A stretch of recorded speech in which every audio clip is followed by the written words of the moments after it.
Revenge of the Black Cloak Society, a King's Quest-based fic. Chapter 8. Sanctuary of Shock. Queen Valenice was stunned by two things. The first was the news that an attack was coming. The northern part of Kalima had always been the safe area. Nothing evil would dare venture to the northern part, at least nothing that would make people flock to the monastery. However, the second thing that shocked her was the appearance of Scarlet, whom she remembered had been a little girl dressed with a red cape and hood. Now, while she did appear properly dressed, she also appeared dressed to attract a man's attention. She brought her mind back to the situation at hand and said, "You mean your own home isn't safe? The way my brother's wizard spoke, you were able to keep this all at bay." Before she could say any more, a loud wolf's howl echoed through the area, and the sky got darker.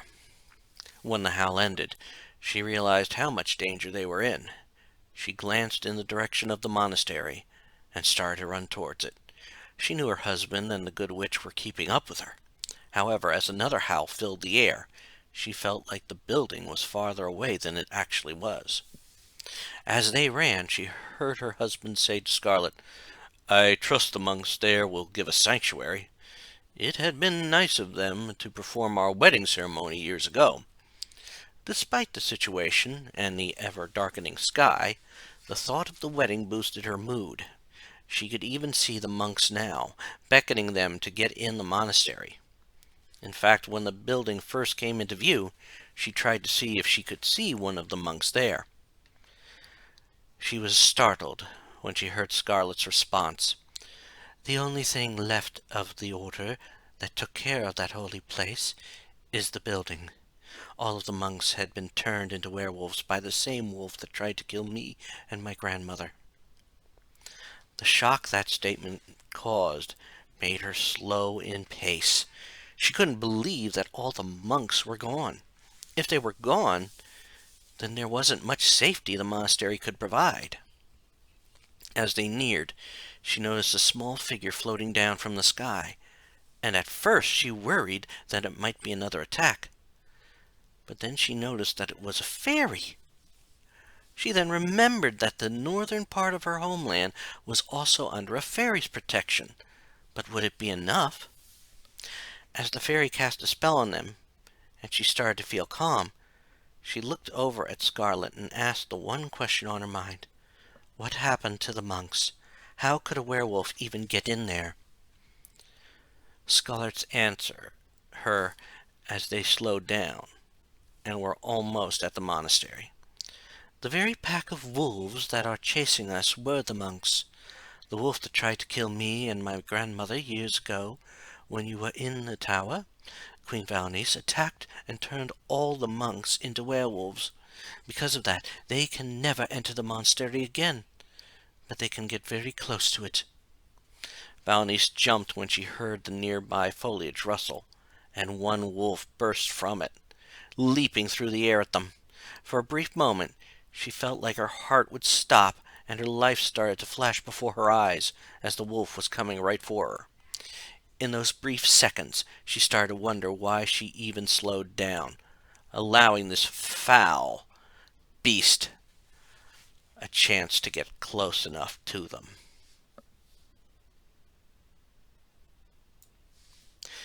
King Graham started to move towards the wolf that was in mid-leap, determined to protect his wife, when the creature froze in mid-air. In that brief moment, Graham had remembered seeing the wolf many years ago, lurking around the very cottage that was now Scarlet's.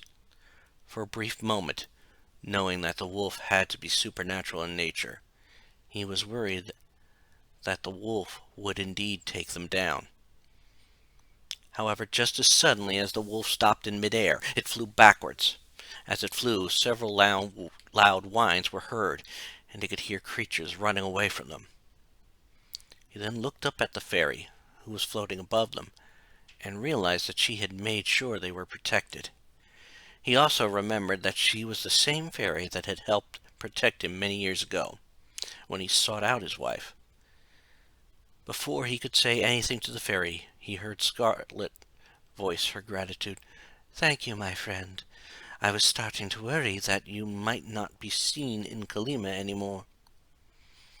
He was stunned when the fairy answered, "The dark forces are growing in strength. The old king's wicked ways hadn't been subtle, allowing darkness to get a foothold in Kalima. With the monks gone, it may only be a matter of time before Kalima isn't an entirely evil place. I fear that Hagatha has been waiting for another good victim to sacrifice and heighten her power to unheard levels." Graham looked over at his wife, who had become pale. For such a long time, they both viewed the tower as only a prison. Now that they were more aware of the tower's true purpose, and just how important it was to rescue his niece, Princess Yvette, they continued in silence until they reached the door to the monastery. After they had opened the door, he looked at the fairy. "I know you had helped me years ago. Would you still be able to offer us some help now?" He was saddened when the fairy shook her head. "Alas, I cannot. My powers lose their strength the farther they get from this building.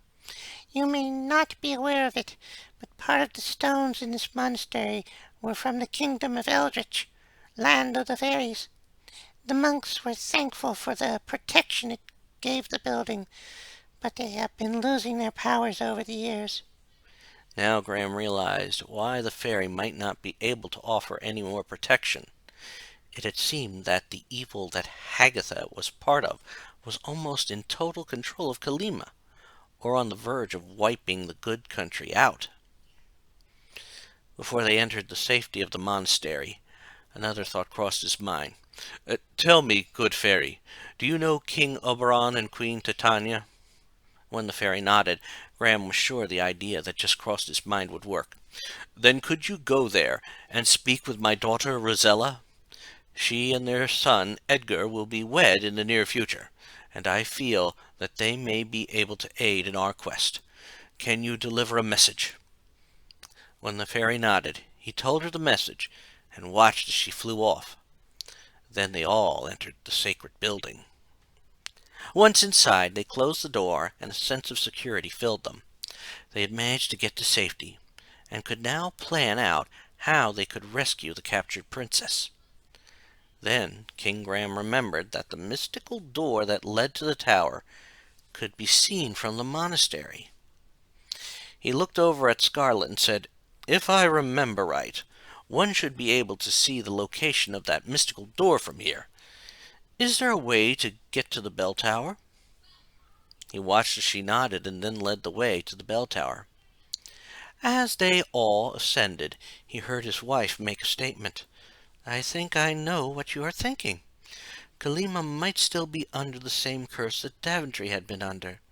For years one could head north only to end up in the southern part of the land.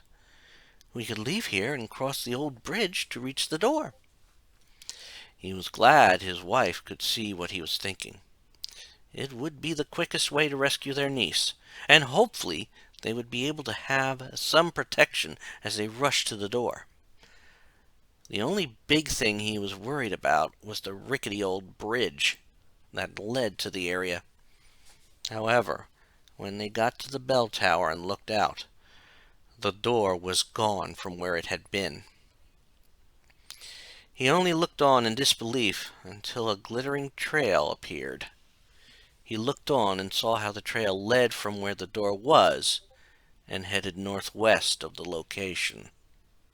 While it was difficult to see details due to a darkness that surrounded the area, he heard Scarlet announce the location of the door. "I fear that your plan has hit a snag. It appears Hagatha has already had the door moved, and it is now in the same place the last key was hidden in."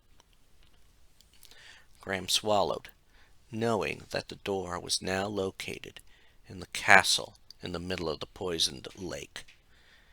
They would need a new plan to reach it.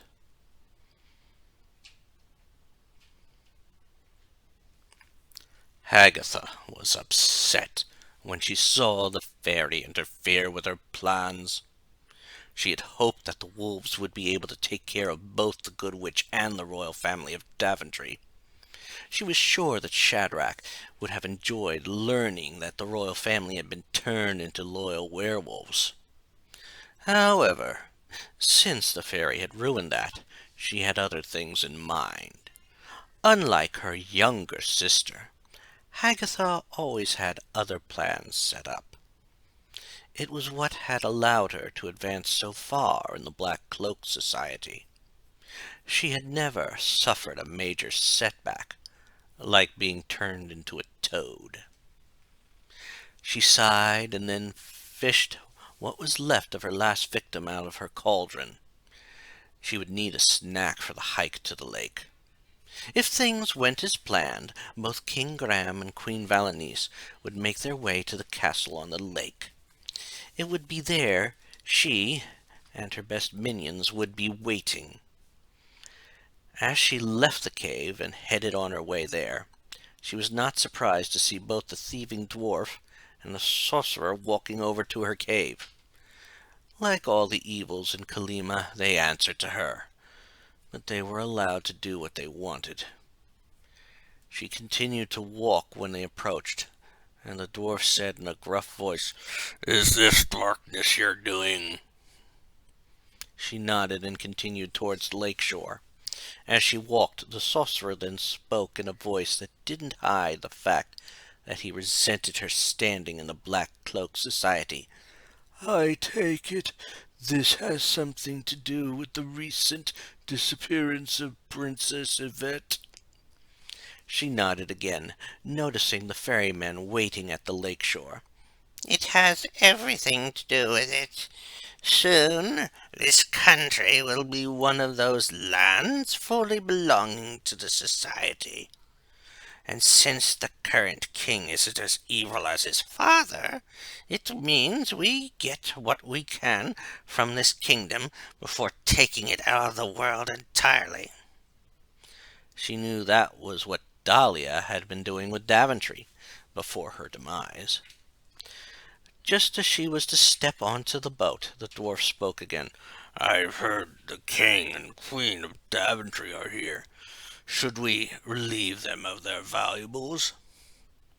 She shook her head, and noticed that both looked disappointed, but would obey her wishes. Most of the evil beings in Kalima obeyed her without question. Those that didn't ended up in her stew pot. As the hooded entity started to take the boat to the island, she looked at them. I want to be sure they arrive on the island. I want them to get so close to victory that their defeat and transformation into my servants will be delicious." She watched them both nod, and she rowed the boat to the other side. Once on the other side, she walked through the deadly brambles, but as she did so, she killed the poison in all the brambles. She didn't want anything to stop the king and queen of Daventry from their demise. Once they were in the castle, she would restore the brambles. Once inside, she walked over to the dining hall to see both the head vampire and the alpha werewolf at the table. Both had appeared to be patiently waiting for her, but she could see some worry in the werewolf's eyes. She knew the werewolf was worried, due to his failure to catch his targets. Before the creature could say anything, she held up her hand. "There is no need to explain. I know the fairy had interfered. Be thankful the blast didn't put you in the lake. Your pack would have been running wild, and I can't waste time corralling them. It took power to get everything done, which means we can no longer have any slip-ups." She then looked at the vampire, who sat there radiating dignity. That was not unusual, but she could tell he was proud. She glanced at him, and instantly the evil creature knew what she wanted to know. "Moving the door was successful. Plus, I was able to make sure all the keys are here, in my casket. Hagatha smiled when she heard that. It meant that no matter what, the royal family of Daventry would come to her. She then waved her arms, and her cauldron appeared in the dining room. Very good. I shall contact Shadrach. If we can, I shall have my sister help us in capturing the royal family of Kalima. Then this land shall be a land of the Black Cloak Society. Her cackle then filled the building as she started to wave hands around the cauldron, which started to fill with her noxious stew.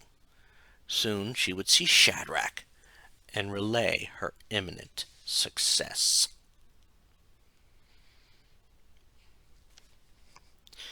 Shadrach was thankful for the time of silence at Castle Daventry.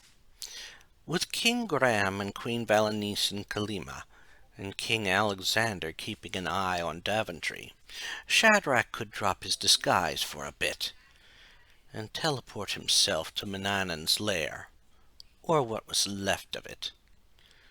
When they had arrived in it, it was obvious that the lair had been vacant for years. At least vacant of human inhabitants, as he saw what had have been children of the giant spider that had been guarding the oracle's cave. He quickly placed up a sound barrier to make sure he remained undisturbed, and then incinerated the spiders. Once they were gone, he waved his hands again, and the place started to clean itself up. The shelves righted themselves and the jars reassembled. Obviously, after Alexander had been done in the lair, the boy had trashed the place so no one could use it again. The truth was that only a wizard of Shadrach's power could fully restore the lab. While everything was reassembling, and his spell also made the ingredients start to come from all over Ludor, Shadrach pulled out the tome that held the spell he needed. He knew it would take time for the spell to brew, and he wanted to get this part started so Phase 3 of his master plan could start quickly after the completion of Phase 2. However, before he could continue reading any farther, and the ingredients started to fill their repaired jars, he saw the image of Hagatha's head appear in the room up in the air above the restored table. Hail, brother Shadrach!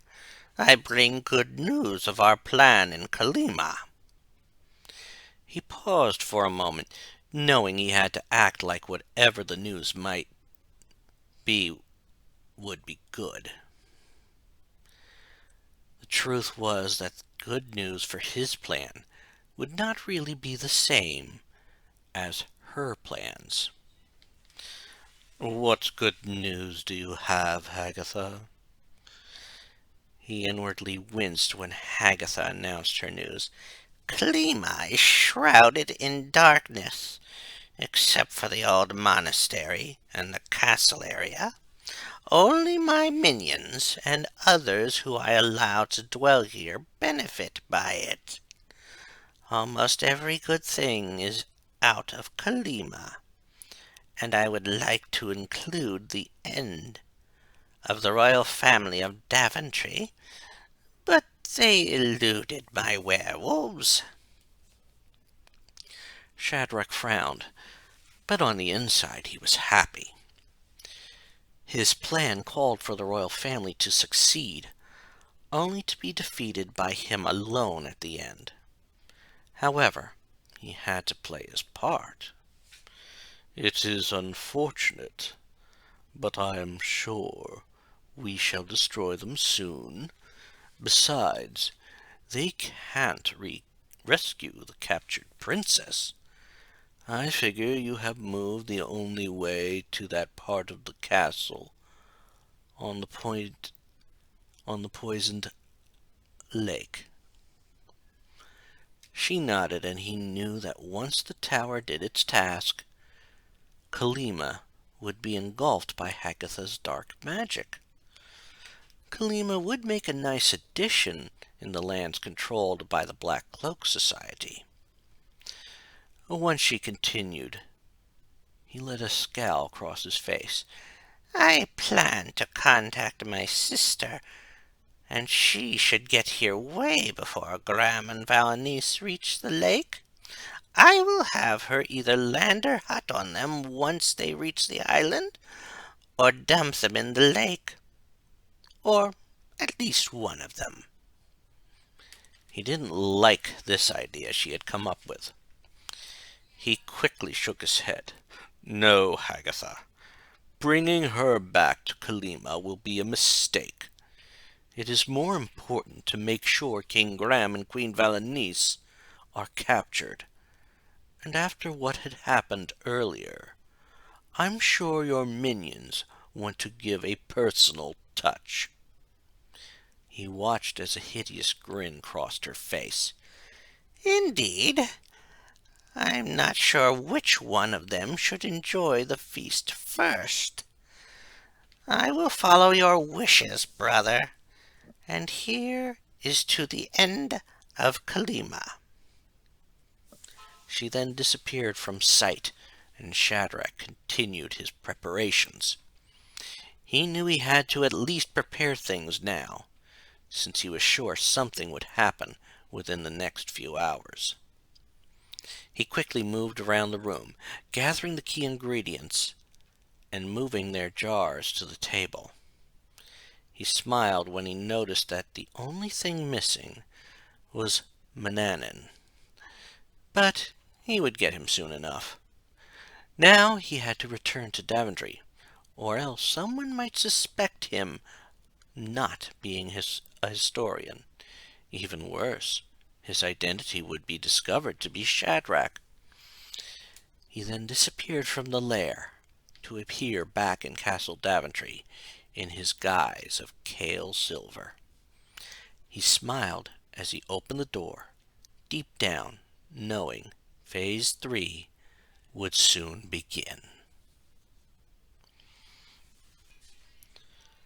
Princess Rosella looked out from the balcony of the guest room in Eldritch Castle. No matter how often she looked at the view, it still struck her with awe. From the balcony she could see almost everywhere, from the lands of Falderall and Ooga Booga land to the far-off Green Isles where her brother ruled. As she looked out, she heard someone come up behind her, but she knew who it was. It was Prince Edgar, the man she was to wed. He walked up behind her and slowly rubbed her back, which she had started to enjoy lately. It also helped relax her from all the wedding plans. Recently, they had been figuring out seating arrangements at the reception. There were so many people they wanted to invite. In part, the good citizens of Ooga Booga Land and Falderall. They also knew they needed to invite her family, but she wasn't sure how to seat everyone. She had even thought about inviting Genesta, the fairy who protected Tamir, and who helped her find the magic fruit that saved her father's life. She was interrupted from all her thoughts when she noticed a lone figure floating towards them. The figure was one she had never seen before, but something about Edgar's stance told her that he recognized it. As it neared, she could tell it was a fairy, but nothing else was familiar. When it was close enough, she noticed the fairy was almost as big as a child, but appeared to be around her age, which might not be the case for fairies. She then heard Edgar speak to the fairy. How fare things in Kalima? I hope things have started to change for the better. Hearing the name of her mother's home, Rosella realized who the fairy was. She was stunned when the fairy shook her head. Alas, things have gotten much worse, especially in the last month. With the kidnapping of Princess Yvette and the loss of all the monks in the monastery, things have gotten worse. Right now, the whole country is almost shrouded in darkness. It is a very dark day, and may permanently turn dark if the tower is used for its true purpose. This started to worry Rosella. She was aware that her uncle was the king of Kalima, but she hadn't known that her cousin had been abducted. However, it had been a while since she heard from her family in Daventry as well. She then turned her attention to the fairy. "My mother had been trapped in that tower. How dangerous is it?" She went pale when the fairy answered. It was constructed as part of a dark spell. A victim is placed in the topmost room, and when the stars are aligned properly, the power saps the life out of the individual, as well as the magic potential. And it is said that the royal family of Kalima is full of that potential. In fact, both your mother and cousin are so full of the potential that if Hagatha succeeds, the land of Kalima is doomed. She turned to face Edgar and said, "I need to inform my parents. They need to be aware of what is going on, and to help rescue my cousin." She saw Edgar nod in agreement, and he started to head for the door. She stopped when the fairy spoke again. Your parents are there already, Princess Rosella. They are trying to get to the mystical door that leads to the tower. However, it has moved since they got to Kalima. I don't know if they will get there in time. Worry filled her after hearing that. Something about the way the fairy spoke made her think that her parents were in mortal danger. She wasn't sure what to do now, if she should still head to Daventry or head to Kalima. Hope started to fill her when she heard Edgar say, "I have an idea. Since time is of the essence, we can use Sirocco to fly down to Daventry and then to Kalima. If both your parents are in Kalima, maybe your brother is in Daventry." Rosella nodded and realized he was right. She started to run to the door and turned to the fairy. "Thank you for telling me. If my father asked you to relay this information, I'll tell him you did." The fairy nodded, even though she had never mentioned it. But it didn't have to be said. She then ran out the door, followed by Edgar. She then hoped their search for Sirocco would not take long.